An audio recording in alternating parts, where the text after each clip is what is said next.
দেশব্যাপী জামাত শিবির নেতাদের ফাঁসাতে বিএনপি সরকার, গোয়েন্দা সংস্থা, ডিপ স্টেট মহা আয়োজন করেছে। অলরেডি তারা অনেক তথ্য উপত্য সংগ্রহ করে অনেক প্লট তৈরি করে রেখেছে।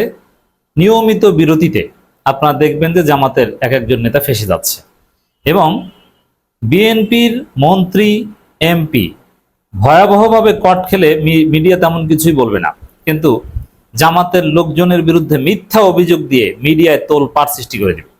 সত্য ঘটনা তো আছে, আমি বলছি না যে জামাত দুধের ধোয়া।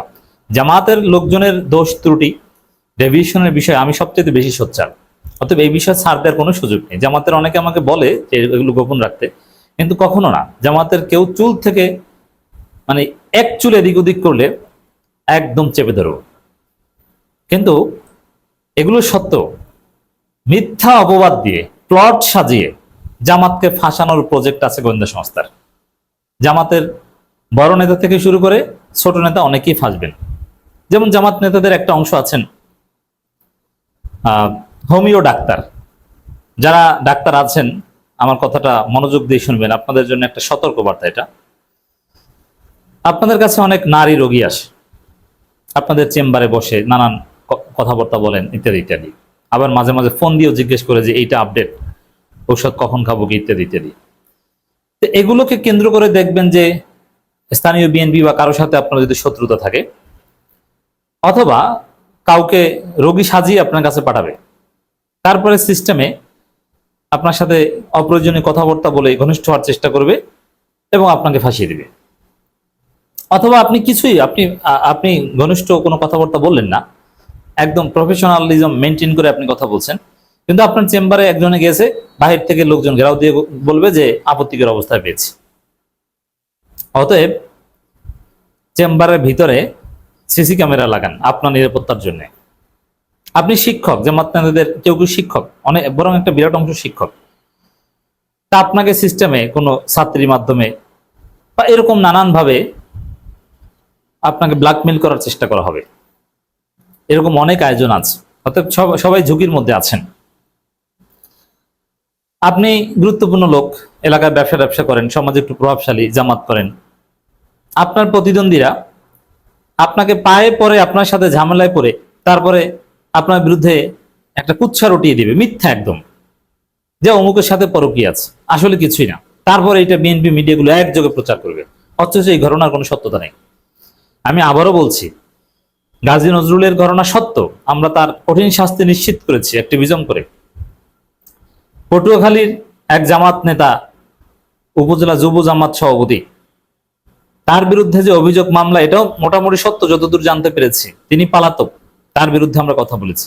অতএব যেই এগুলো বলবে তার বিরুদ্ধে আমরা কথা বলবো। এগুলোকে ডিফেন্ড করার কোনো সুযোগ নেই, কখনো আমরা ডিফেন্ড করব না। কিন্তু নিরীহ লোককে আপনি মিথ্যা অপবাদ দিয়ে ফাঁসাবেন, তার বিরুদ্ধে যদি আমরা সতর্ক থাকতে না পারি, সেই মিথ্যা অপবাদ যদি ডিবাং করতে না পারি, তাহলে কিন্তু আমাদেরকে আল্লাহর কাছেও জবাবদিহি করতে হবে। এবং সূরা নূর যদি পড়েন, এ বিষয়ে স্পষ্ট আছে, যারা সতীসাধ্যী তাদের বিরুদ্ধে মিথ্যা অপবাদ দেয়, এটা খুবই জঘন্য। দেখেন বিএনপির প্রতিমন্ত্রী এই যে ফরহাদ হোসেন, তার যে কত বড় জঘন্য, একটা হিন্দু মেয়ে, অসহায় একটা মেয়ে, তার অসহায়ত্বের সুযোগ নিয়ে কি জঘন্য ঘটনা ঘটিয়েছে।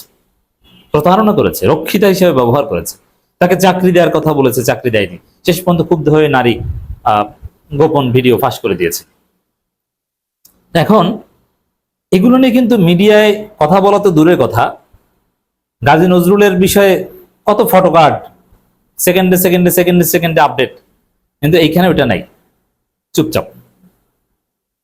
এবং বরং অনেক আলেমকে দেখলাম যে সর্বস্তরে আলেম ওলামাদের ব্যানারে এই ফরহাদ হোসেনের পক্ষে পঞ্চগড়ে মিছিল হয়েছে, মানববন্ধন হয়ে তার চরিত্র হনন করো, সম্মানহানি করো, এআই দিয়ে ভিডিও বানিয়ে। আসলে ঘটনা সত্য।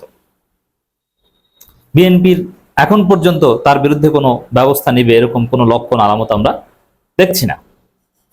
বরং জামাতের বিরুদ্ধে অলরেডি কি প্লট সাজানো হয়েছে আমি কিছু ধারণা আপনাদেরকে দিচ্ছি। দর্শক, এই যে জামাত নেতাদের মোবাইল চুরি হয়েছে দুইজনের, অধ্যাপক মুজিবুর রহমান আর ব্যারিস্টার আরমানের, আপনি কি মনে করেন ওটা কি আসলে চুরি হয়েছে? না, এটা গোয়েন্দা সংস্থা চুরি করিয়েছে। তারপরে তাদের সবাইকে যে নারী গঠিত বিষয়ে ফাঁসাবে তা না, কাউকে আর্থিক কেলেঙ্কারি, কাউকে সাংগঠনিক অভ্যন্তরীণ আলাপ আলোচনা, কাউকে ব্যবসা বাণিজ্য সংক্রান্ত বা পারিবারিক বিভিন্ন বিষয় ওগুলো এক্সপোজ করে দিয়ে বিতর্কিত করবে। তো দর্শক, এই যে মোবাইল চুরি ঘটনা, এটা উদ্দেশ্যমূলক, এটা একটা প্লট রেডি করা। এর মধ্য দিয়ে অনেক কিছুই করা যাবে। সম্ভাবনাময়ী যারা তাদেরকেই টার্গেট করা হচ্ছে। যেমন অধ্যাপক মুজিবুর রহমান একদম ক্লিন ইমেজের লোক, তাকে অন্য কোনোভাবে টাকা পয়সা নারী কোনোভাবে পৃথিবী উল্টে গেলেও ফাঁসানো সম্ভব নয়।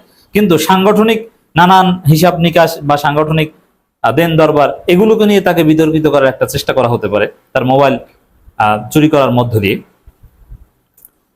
দর্শক, একটা ঘটনা ঘটেছে পটুয়াখালীতে, ডক্টর শফিকুল ইসলাম মাসুদের এলাকায়। পরকীয়ার অভিযোগে জামাত নেতাকে মারধরের অভিযোগ। মারধর করেছে একদম স্পষ্ট। তো মারধর তাও বলে না, বলে অভিযোগ। আবার কোন কোন মিডিয়া এইভাবে লিখেছে, শয়তানি দেখেন, মিডিয়ার শয়তানি।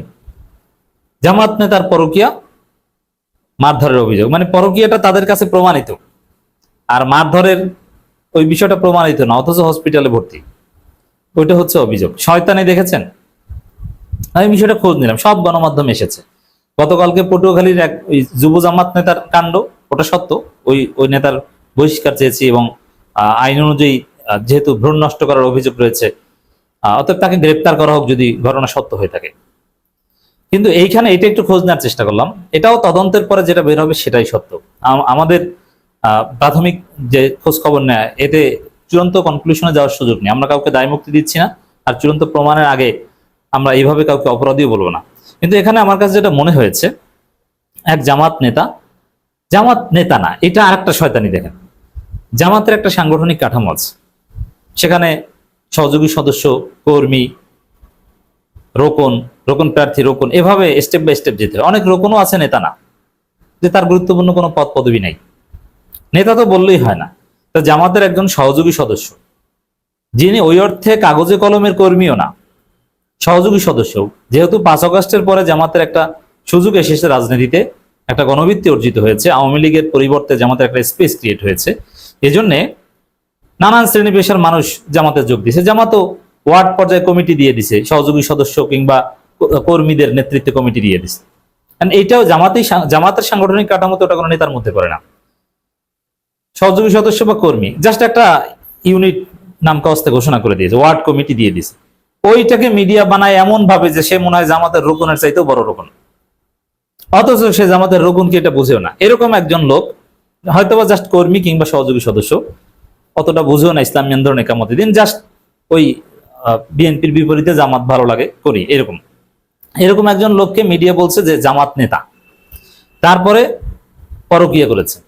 অথচ বাস্তব কথা হচ্ছে যে পরকীয়া টরকীয়া কিছু না, পূর্ব শত্রুতা, স্থানীয় শত্রুতার জের ধরে তার টাকা পয়সা নিয়ে, মোবাইল টোবাইল নিয়ে তার বিরুদ্ধে একটা কুৎসা রটনা ছড়িয়ে দিয়েছে যে সে পরকীয়া। অথচ ওই যে নারীর সাথে পরকীয়ার কথা বলা হচ্ছে, তার কোনো অভিযোগ নাই এবং তিনি নিজেও বিব্রত লজ্জিত।